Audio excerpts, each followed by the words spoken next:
this comes up often, and I'm seeing this. I think every generation has got a piece of this, right? And every time I get really motivated when I see younger sellers and when they're up and coming, and I can see where I was up and coming. The times are different. The technology changes. Sure. You've got tools now that didn't exist before. Yep. You're building out a sales org right now. Fresh sellers. What do you think? What do you see as one of the most underdeveloped traits that an emerging seller can have? Underdeveloped traits in emerging seller. Qualities. Yeah, I mean, I think I think there's so much on a social level today that is we're on our phones and our devices and our technology so often that I think we miss the interpersonal skills so much of actually really interacting with people live and in person and having those kind of authentic conversations and everything else out there. And so I think I'd say it trickles into a couple different ways. I think people are scared to get on the phones at times, or scared to do presentations at times, or scared to do things in there because it's very different from what they've been doing. But a lot of it ties back to, I guess I'd say, the interpersonal skills, because they just don't do a lot of those things nowadays. It's just a different world and a different challenge. I think that's actually having those things and being in that room, and being present in that room, and being able to go command that room and like do all of those things. I think it's underdeveloped in a lot of people today. I can completely agree. So I mean that's a very common one I see, especially these days. To your point, I mean, look, you and me, we were at home, virtual meetings, right? And the meetings in the office are a little more rare. But I remember when I went in and it had been a while, it was like, okay, I'm good. Like I had to kick back into it, and I'm like, okay, this is hi. And I went out around the room and I did my thing. You said command the room. So I want to pick that. I feel like that's one of those things that is one of those phrases people say that are just left there. Like, hey, command the room. But it doesn't, there's more emphasis. There should be more emphasis on it because it means something real. Talk to me about what does commanding the room mean? I think it's a lot of different things, but I think I'd say to a degree a sense of ownership of what it of being out there. So I think a lot of people want to be center of attention. It's a different thing from that. It's not about being like, hey, all eyes on me, I need all the attention. No, it's that I understand what I'm doing. I understand my business. I understand my process. I understand whatever it is that I'm out there talking about out there. And you can go speak there with an impactful and authoritative manner that is respected across the room because you're out there. And so really getting in the command in the room is you're out there having a conversation and you can relate, you can speak with authority, you can speak authentically, and you can really get everyone engaged in that process out there. So there's a lot of different, I guess, layers to all those things. But I think there's a lot of people who get out there who aren't comfortable talking publicly or talking even at a conference table or a call like this at times. I think there's people who aren't comfortable with the message that they're delivering. I think there's people who aren't comfortable with who they're talking to or whatever it is. And there's all those different layers. And then when you don't do those things, you're not owning the room. And when you're also trying to do it I always think about it. It's never about me. I can always be wrong. I don't care. Like, that's fine. I don't ever care about being right, but I care about the best outcome, and I care about the best outcome for my company, and I care about the best outcome for my people before I care about the best outcome for me. And I think all of those things come back to it first when you're in that room, because you can't come in the room unless you have some level of servitude and humbleness about you. And I'm not trying to come back and say I'm a humble person, but I'm trying to say like you gotta be like, it's got not to be about you. Yeah, I like that. I think I always call it, reading the room, right? Yeah. Like that's I think a very rare quality. And when you command the room, to your point, it's you instill confidence not just on your team, but in your clients. Yeah. You can see like when a salesperson comes in and whether or not they've done this before, if they're confident, if they're comfortable, right. And oftentimes it comes off. Oftentimes this, like if the sales rep, it doesn't even have to mean you have to talk.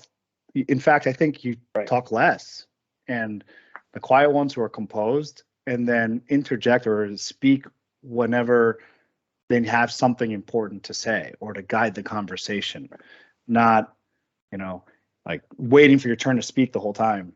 We can get overexcited. I was guilty of that early on. I'd be like, so yeah, anyway, and I would start whiteboarding, like, but it's important just to sit back, and because you never know the customer, especially if it's the first time you're meeting with a client or a prospect, you never know what they're going to come at you with. Right. Like there have been times I've sat down and I'm like, okay, we're going to come in, you prep for the meeting, you sit down and you think you're going to give a pitch, and then the prospect just comes at you and just starts yelling and saying, the previous rep was awful, and the company, your company did this. How, like, if you're not prepared for that, like, what are you going to do? And it's a matter of just staying quiet, just understanding the situation, and then that's how you command a room, right? Absolutely.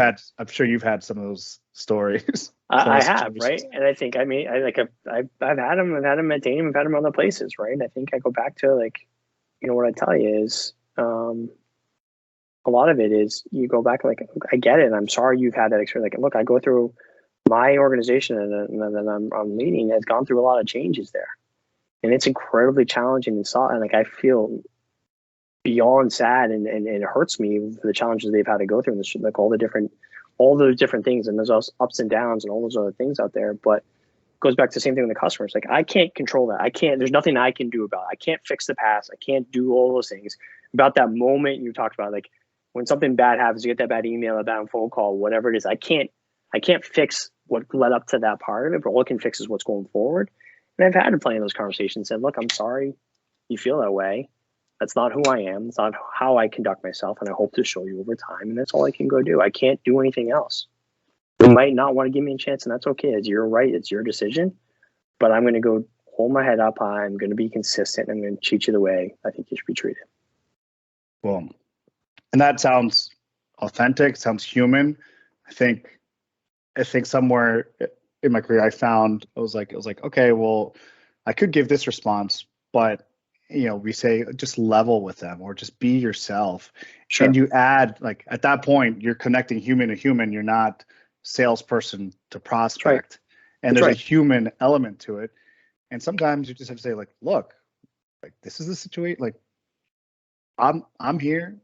I care about my career, care about my role. And right now that role's taking care of you, and I care about it, and I'm passionate about it, and I hear you. Let's walk through it. And it's you can also tell how much somebody cares when they're like, they could dismiss it and be like, okay, well, yeah, that person was awful. The previous rep, totally hear you. They sucked. Right. I mean, like, there's special people we've all dealt with, and like, you can acknowledge that, but it's really not.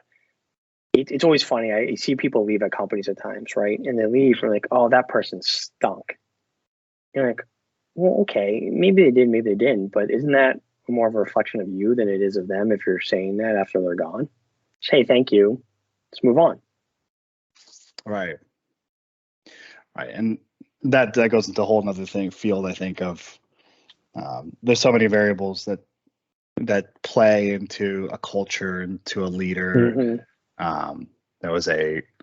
There's an old saying, I haven't heard this in a minute, but you used to always hear, people don't leave organizations, they leave managers. Yeah. And I've been fortunate, but I've also experienced that before, where I had to run away. It was happened once. I get it. It happens, right?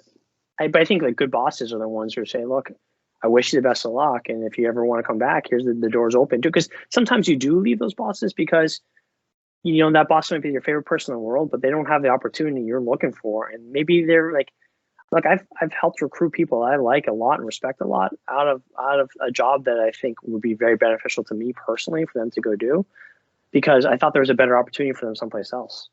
It's the same thing with, like, you talking about customers. You got to put yourself in their shoes how would you want to be treated? Right? Do I really want to have some sales rep come in here and tell me everything they do is the greatest thing since sliced bread? No. Say, okay, what do I really need? I mean, I was years ago at EMC, they had a product called Email Extender. Email Extender had a billion different issues.